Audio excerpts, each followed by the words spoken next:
নখ কাটার সুন্নাহসম্মত পদ্ধতি কি এবং নখ কাটার নির্দিষ্ট কোনো সময় আছে কিনা? নারী পুরুষ সকলের জন্যই নখ কাটা সুন্নাহ। নখ বড় হলে সেটাকে কেটে ফেলা সুন্নাহ। এ বিষয়ে সহিহ মুসলিম একটি হাদিস বর্ণিত হয়েছে আয়েশা রাদিয়াল্লাহু তাআলা থেকে, যে নবী করিম সাল্লাল্লাহু আলাইহি ওয়াসাল্লাম বলেছেন, আশারুম মিনাল ফিতরা, 10টি কাজ আছে যেটি প্রকৃতিগত সুন্নাহ বা প্রকৃতিগত বিষয়।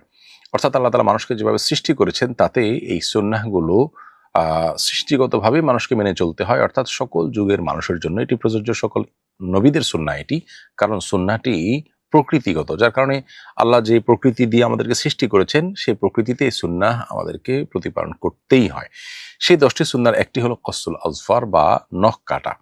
অতএব নারী হোক পুরুষ হোক সকলের জন্য নখ বড় হয়ে গেলে কেটে ফেলাটাই হলো সুন্নাহ। এবং নবী করিম সাল্লাল্লাহু আলাইহি ওয়াসাল্লাম শুধু সুন্নাহ না, তার পূর্বে সমস্ত নবী রাসূলদেরও সুন্নাহ এটি।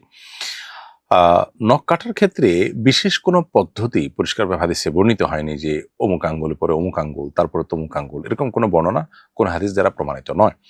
তবে যে কোনো ভালো কাজের ক্ষেত্রে নবী রাসূলুল্লাহ সাল্লাল্লাহু আলাইহি ওয়াসাল্লাম ডানকে প্রাধান্য দেওয়া পছন্দ করতেন। সেই হিসাবে আমরা নখ কাটার ক্ষেত্রে আগে ডান হাতের, এরপরে বাম হাতের, পায়ের ক্ষেত্রে আগে ডান পায়ের, এরপরে বাম পায়ের নখ কাটবো। ডান দিক থেকে যে কোনো ভালো কাজ শুরু করার নির্দেশনা নবী সাল্লাল্লাহু আলাইহি ওয়াসাল্লাম দিয়েছেন। অতএব আমরা নখ কাটার ক্ষেত্রে ডান দিক থেকে কাটবো। এটি হলো সুন্নাহ এর অনুকূল। এর বাইরে নখ কাটার জন্য নির্দিষ্ট আলাদা কোনো পদ্ধতির কথা কোরআন বা হাদিসের কোথাও বর্ণিত হয়নি। ছাত্র জীবনে আমি সবসময় শিক্ষকদের প্রতি অনুগত এবং শ্রদ্ধাশীল ছিলাম এবং কখনো অসৌজন্যমূলক আচরণ করিনি, কিন্তু ইদানিং কিছু বিষয়ে দ্বিধায় আছি। যদি কোনো শিক্ষকের নির্দেশনা আমার জন্য ক্ষতিকর হয় বা আমার ক্যারিয়ারে বাধা সৃষ্টি করতে পারে বলে মনে হয়, তাহলে সেক্ষেত্রে সেই নির্দেশনা অ্যাভয়েড করার অধিকার আমার আছে কিনা। প্রথম কথা হলো যে আপনি যদি কোনো প্রতিষ্ঠানে ভর্তি হয়ে থাকেন এবং প্রতিষ্ঠানের নিয়ম কানুন থাকে, তাহলে সেটা আপনাকে মেনে চলতে হবে, যেহেতু আপনি সেটি মেনে চলতে অঙ্গীকারাবদ্ধ হয়েই আপনি ভর্তি হয়েছেন।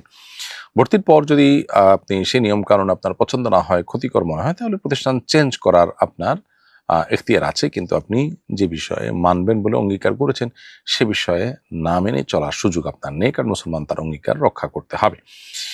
এর বাইরে কোনো শিক্ষক ব্যক্তিগতভাবে শিক্ষক থাকাকালীন কিংবা শিক্ষকতার আপনার সাথে তার শিক্ষক ছাত্রের সম্পর্কের পরও যদি তিনি কোনো নির্দেশনা দেন যেটা মানতে গেলে আপনি দেখছেন আপনার ক্ষতি হবে, তাহলে সেটা মানা আপনার জন্য আবশ্যক নয়।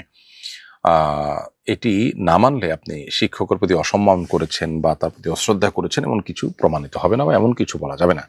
এই জন্য আপনার জন্য কল্যাণকর কিছু বললে সেটিকে আপনি মানবেন, অকল্যাণকর কিছু হলে তার প্রতি অশ্রদ্ধা না করে আপনি বিনয়ের সাথে আপনার অপারগতা প্রকাশ করবেন বা আপনি অ্যাভয়েড করবেন, সে এখতিয়ার আপনার অবশ্যই আছে। এর ফলে আপনি বেয়াদব হয়ে যাবেন না বা শিক্ষকের প্রতি অসম্মান প্রদর্শনকারী হিসাবে বিবেচিত হবেন না।